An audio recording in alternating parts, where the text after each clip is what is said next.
الرحمن الرحيم الحمد لله وكفى وسلام على عباده الذين اصطفى أما بعد وقال الله تبارك وتعالى يا أيها الذين آمنوا قوا أنفسكم وأهليكم نارا صدق الله العلي العظيم. جب سر میں ہوائیں طاعت تھی سر سبز و شجر امید کا تھا. جب سر میں ہوائیں طاعت تھی سر سبز و شجر امید کا تھا. جب سر عصیاں چلنے لگی اس پیڑ نے پھلنا چھوڑ دیا. اللہ کی راہ اب بھی ہے کھلی آثار و نشاں سب قائم ہے. اللہ کے بندوں نے لیکن اس راہ پہ چلنا چھوڑ دیا. عزیز دوستو، اندھیرے کا علاج روشنی اور بیماری کا علاج تشخیص اور دوا ہے. آج جب کہ یہ شکایت عام ہوتی جا رہی ہے کہ اولاد نافرمان ہے، بری عادتوں کے شکار ہے، نشہ اور چیزوں میں مبتلا ہے، سوال یہ پیدا ہوتا ہے کیا یہ شکایت صرف شکایتوں سے تھم جائے گا؟ ہرگز نہیں. سب سے پہلے تو ہمیں اپنے اولاد کی تربیت کرنی ہوگی. تعلیم تو بہت دے چکے، اب تربیت کی ضرورت ہے.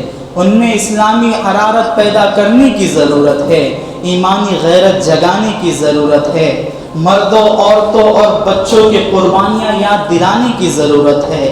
آج کے دور میں حد سے زیادہ آزادی زہر بن چکی ہے. وہ آزادی ہی کیا جو آخرت کو برباد کر دے، وہ لاڑ پیار ہی کیا جو عاقبت کو برباد کر دے. یہاں میں یہ بات بھی عرض کرتا چلوں کہ آج کے دور میں بیٹوں اور بیٹیوں کی شادی میں حد سے زیادہ تاخیر فطرت پر ظلم ہے اور ظلم کا انجام اچھا نہیں ہوتا. آج کے اس دور میں امت مسلمہ کئی ایک مسائل سے دوچار ہے. ان میں سے ایک مسئلہ جس کا شدت سے احساس ہے وہ ہے مسلم لڑکیوں کا غیر مسلم لڑکوں سے شادی رچانا. اور اس کے سد باب کے لیے سبھی فکر مند ہے اور فکر مندی ضروری بھی ہے.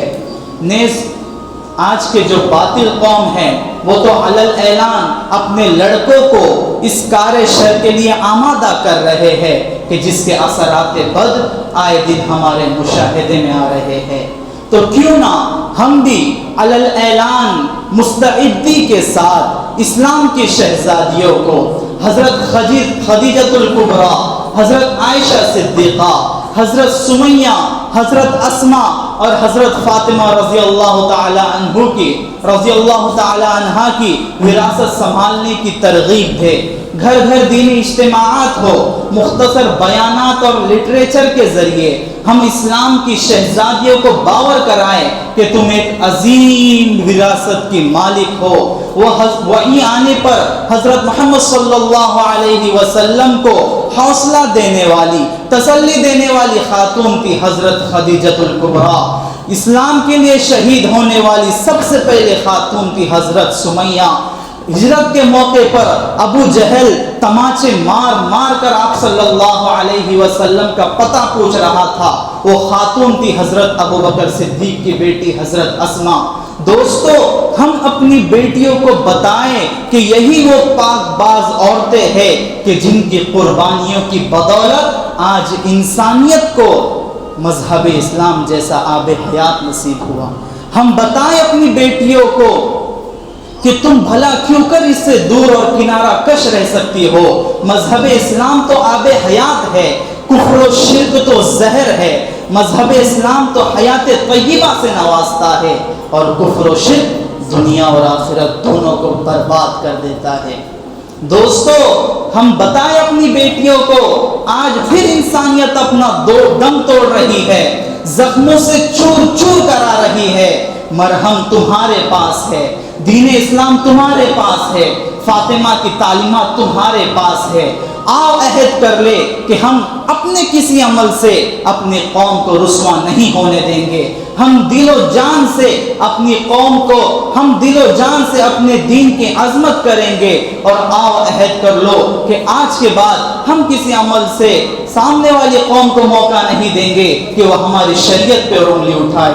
آج مسائل بہت بگڑے ہوئے ہیں، لیکن ہمیں مایوس نہیں ہونا ہے، کیونکہ اللہ تعالیٰ قرآن میں فرماتا ہے لا تقنطوا من رحمت اللہ، اللہ کی رحمت سے مایوس نہ ہو جاؤ، اللہ کی رحمت سے مایوس نہ ہو جاؤ۔ کیوں؟ کیونکہ ملکوں کی حکومتیں بدلا کرتی ہے، کائنات کا خالق کبھی نہیں بدلا کرتا۔ دور حاضر میں ہم دیکھتے ہیں کہ نصرانی مسلمانوں کے پیچھے پڑے ہوئے ہیں، یہودی مسلمانوں کے پیچھے پڑے ہوئے ہیں، ہمارے ملک کے ہندو مسلمانوں کے پیچھے پڑے ہوئے ہیں، ہر طبقہ مسلمانوں کے پیچھے پڑا ہوا ہے، لیکن ہمیں گھبرانے کی ضرورت نہیں ہے۔ اس کا مطلب یہ ہے کہ ساری دنیا پیچھے ہے اور اسلام سب سے آگے ہے۔ وہ جو راستہ بتایا تھا محمد عربی نے، اسی پر چل کر ملیں گی نجات کی منزل، بشر وگرنہ بھٹکتا رہے گا ظلمت میں، نظر نہ آئے گا حد نگاہ تک ساحل۔ ہم دین محمد کے وفادار سپاہی، مر جائیں گے ایمان کا سودا نہ کریں گے۔ وآخر الدعوانا الحمدللہ رب العالمین۔